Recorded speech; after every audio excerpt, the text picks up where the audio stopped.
வெற்றிவேல் முருகனுக்கு அரோகரா. சுவாமிமலை முருகனுக்கு அரோகரா. குமர குருபர முருக சரவண குக சண்முக கரி பிரகான. குமர குருபர முருக சரவண குக சண்முக கரி பிரகான. குழக சிவசுத சிவய நமவென குரவன் அருள் குரு மணியே என். குழக சிவசுத சிவய நமயன குரவன் அருள் குரு மணியே என். அமுத இமயவர் திமிர்தமிடு கடல் அதன அனுதினம் உனையோதும். அமுத இமயவர் திமிர்தமிடு கடல் அதன அனுதினம் உனையோதும். அமலை அடியவர் கொடிய வினை கொடும் அபயமிடு குரல் அறியாயோ. அமலை அடியவர் கொடிய வினை கொடும் அபயமிடு குரல் அறியாயோ. திமிர எழு கடல் உலக முறிபட திசைகள் பொடிபட வருசூரர். திமிர எழிகடல் திமிர எழுகடல் உலக முறிபட திசைகள் பொடிபட வருசூரர். சிகர முடியுடல் புவியில் விழ உயிர் திரை கோடமர் பொறுமையில் வீரா. சிகர முடியுடல் புவியில் விழ உயிர் திரை கோடமர் பொறுமையில் வீரா. நமனை உயிர் கொலும் அழலின் இணை கழல் நதிகொள் சடையினர் குருநாதா. நமனை உயிர் கொலும் அழலின் இணை கழல் நதிகொள் சடையினர் குருநாதா. நளின குருமலை மருவி அமர்த்தரு நவிலும் மறை புகழ் பெருமாளே. நளின குருமலை மருவி அமர்த்தரும் நவிலும் மறை புகழ் பெருமாளே. அமுத இமயவர் திமிர்தமிடு கடல் அதன அனுதினம் உனையோதும். அமலை அடியவர் கொடிய வினை கொடும் அபயம் இடு கூறல் அறியாயோ. நளின குருமலை மருவி அமர்த்தரு நவிலும் மறை புகழ் பெருமாளே. நவிலும் மறை புகழ் பெருமாளே.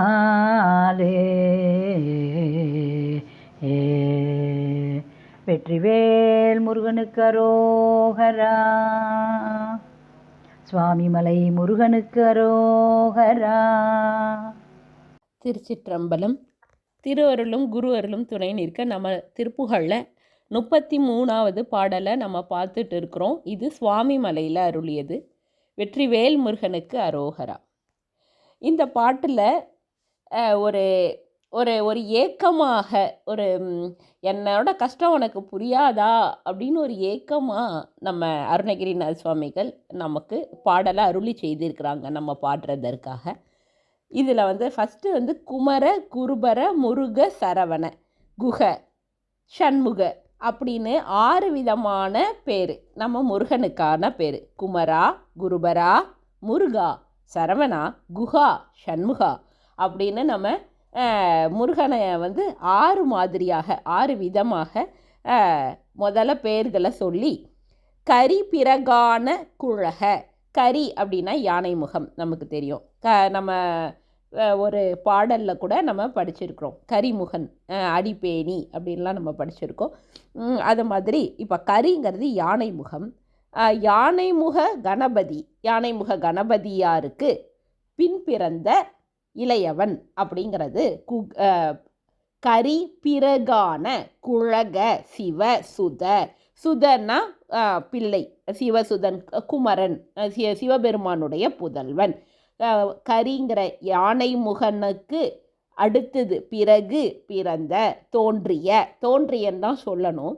அப்படி தோன்றிய சிவகுமாரனே அப்படின்னு சொல்லிட்டு சிவய நமவென குரவன். இந்த இடத்துல சிவய நம அப்படிங்கிறது இந்த பஞ்சாட்சர மந்திரம். இது இந்த பஞ்சாட்சரம்ங்கிறது ரொம்ப ரொம்ப சிறப்பான பஞ்சாட்சரமாக இருக்குது. சிவய நம அப்படிங்கிற பஞ்சாட்சர யாரோடது? நம்ம சிவபெருமானோட பஞ்சாட்சரம். சிவபெருமானே குருவாக அவருவே சிவய நம என குரவன்னா குரு. நம்ம பார்த்துருக்கோம் இல்லையா? நம்ம சமயக்குறவர், சந்தான குறவர் அப்படின்னு சொல்கிறோம். குறவர் அப்படிங்கிறவர் குரு அப்படிங்கிறத குறிக்குது. சிவய நம அப்படிங்கிற பஞ்சாட்சர குருவாக யார் விளங்குகிறார்? நம்ம சிவபெருமான் இருக்கிறார். சிவய நம அப்படிங்கிறது நம்ம எப்போவுமே ஆலமர செல்வராக, தட்சிணாமூர்த்தியாக, குருவாக நம்ம சிவபெருமான் இருக்கிறார். அவர் என்ன சொல்கிறாரு? நம்ம சிவய நம அப்படிங்கிற பஞ்சாட்சர மந்திரத்தை ஓதக்கூடியவராக, அவர் எப்போவுமே சிந்திக்கக்கூடியவராக இருக்கிறார். அதனால் சிவய நம என்ற பஞ்சாட்சரத்துக்கு குருவான சிவன் அப்படின்னு சொல்கிறாங்க.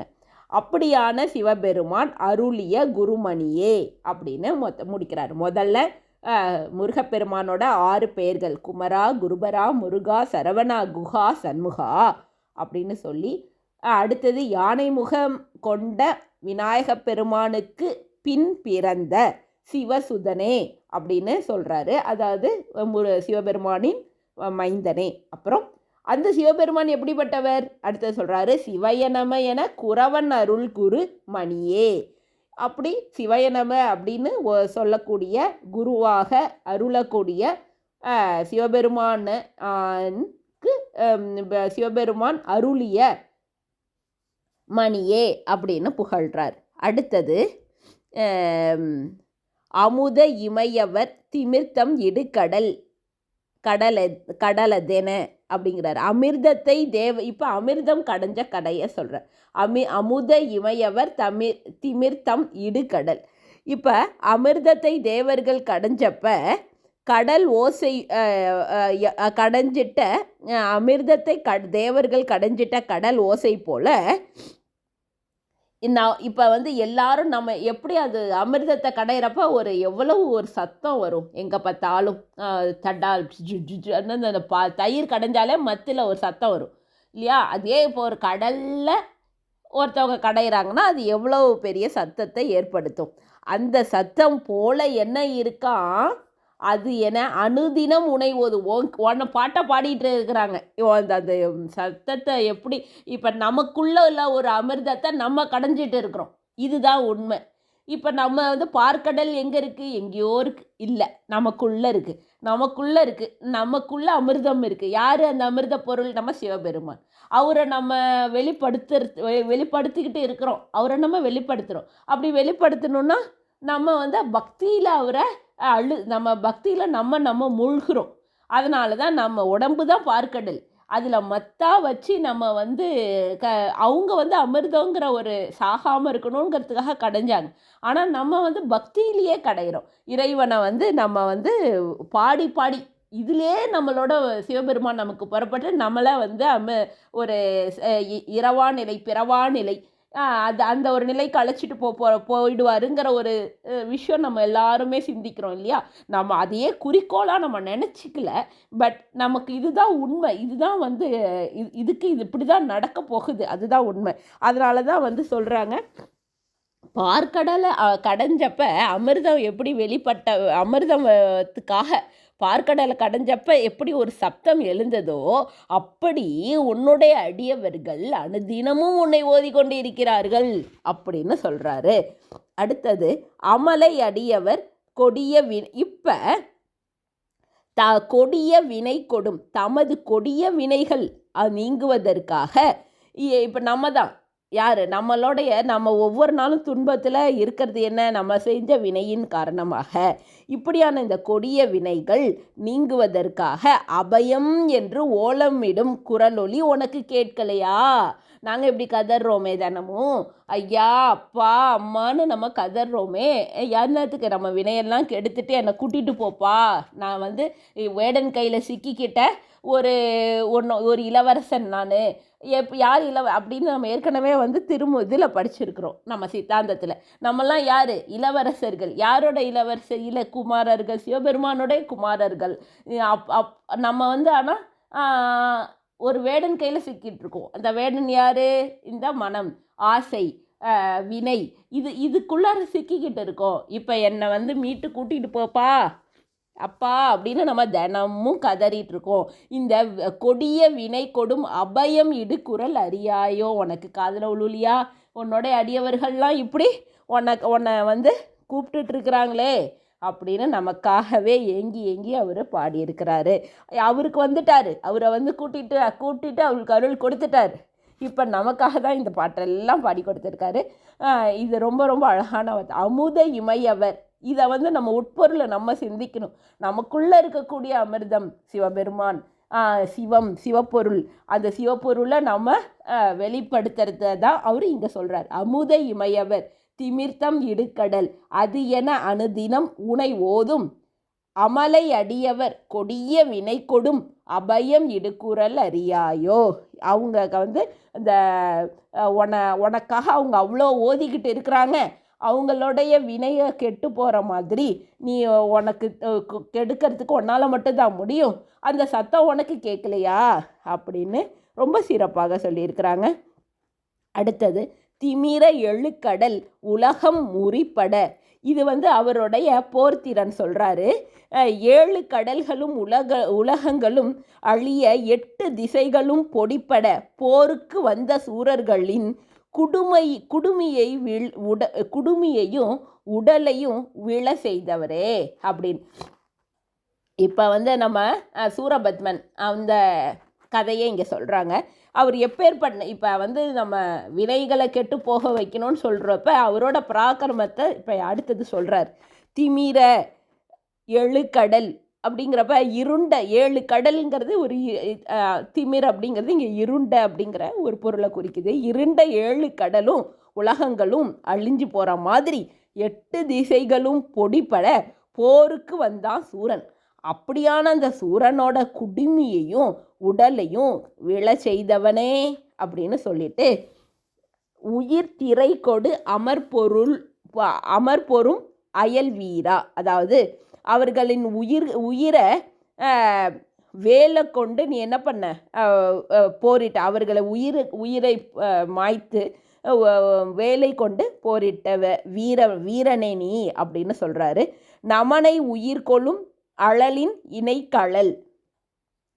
அதாவது யமனின் உயிரை எடுத்த நெருப்பை ஒத்த அடியும். அதாவது இந்த இடத்துல மார்க்கண்டேயர் கதையை சொல்கிறார். நமனை உயிர் கொள்ளும் அழலின் இணைக்கழல்.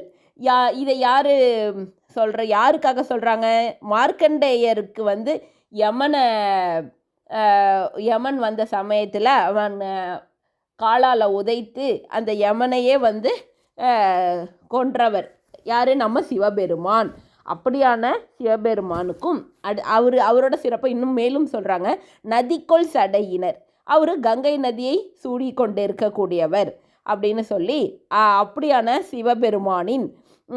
சிவபெருமானுக்கே அன்னைக்கு என்ன செஞ்ச? உபதேசம் செய்தவனே அப்படின்னு குருநாதா அப்படின்னு எப்பேற்பட்ட அந்த மார்க்கண்டேயர் கூப்பிட்டான்னு அந்த யமனையே, இந்த யமன் தான் வந்து இந்த உலகத்தோட சமநிலையை கொடுத்து கொண்டே இருக்கிறான். அப்போ தான் வந்து உயிர்கள் வாழ முடியும். அவன் ஒரு முக்கியமான பொறுப்பில் இருக்கக்கூடியவன். அப்படி தான் நம்ம கவனிக்கணும். அவன் பொறுப்பு கொடுத்துருக்கிறாரு சிவபெருமான். அவனுக்கு அடங்கி வேலை செய்யக்கூடியவன் தான் வந்து பொறுப்பு கொடுத்துருக்கார். இந்த உயிர்கள் வினை முடிஞ்சிருச்சு, அழைச்சிட்டு போ அப்படிங்கும்பொழுது அவன் வந்து அழைச்சிட்டு போ. அப்படி முக்கிய பொறுப்பில் உள்ளவனையே நம்ம சொல்லுவோம் இல்லையா, சீஃப் மினிஸ்டர் வந்து மினிஸ்டரே தூக்கி போட்டார். ஆனால் அவர் தான் அடுத்தது டெப்டி மினிஸ்டர். அவரையே வந்து பதவியிலேருந்து ராஜினாமா பண்ணிட்டாரா? எனக்காகவா அப்படின்னு நம்ம அது நடக்குமா? இந்த காலத்தில் நடக்கவே நடக்காது. ஆனாலும் அதே மாதிரி சொல்கிறாரு, அந்த மார்க்கண்டேயருக்காக நீ வந்து முக்கிய பொறுப்பில் இருக்கக்கூடிய அந்த யமனையே வந்து சம்ஹாரம் செஞ்ச சிவபெருமானுடைய மகன். அது மட்டும் இல்லை, அவர் யார்? நதிக்குள் சடையினர். இந்த உலகம் நல்லா இருக்கணுங்கிறதுக்காக கங்கை நதியை தன் தலையில் சூடிக்கொண்டிருப்பவர். அப்படியான சிவபெருமானுக்கே ஒரு நாள் நீ குருநாதராக இருந்தவன். அன்று நீ அவருக்கே உபதேசம் செய்யக்கூடிய பாக்கியம் பெற்றவன் அப்படிங்கிறத சொல்கிறார். அடுத்தது நளின குருமலை மருவி அமர்ந்தரு, அதாவது தாமரை நிறைந்த சுவாமி மலையில் பொருந்தி அமர்ந்தவனே அப்படின்னும், நவிலு மறை புகழ் பெருமாளே, அதாவது ஓதும் வேதங்கள் புகழும் பெருமாளே அப்படின்னு சொல்கிறாரு.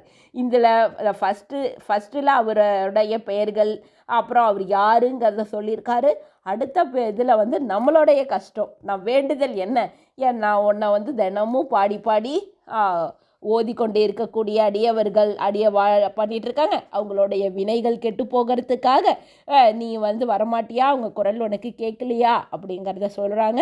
3வது வரியில் அவருடைய திறன், போர்த்திறன், இப்படி இப்போ எப்படி அந்த சூரன் வந்தான், அந்த சூரனெல்லாம் நீ அவனோட குடுமி கீழே உழுவுற மாதிரி நீ அதான் குடுமிங்கிறது ஆணவம், அவன் ஆணவத்தை அழிச்சல, அவன் அவன் கீழே உடல் கீழே விழுந்தது, மயிலாக மாறினான், மயில் வீரராக அப்புறம் அவர் போற்றப்பட்டார் இல்லையா.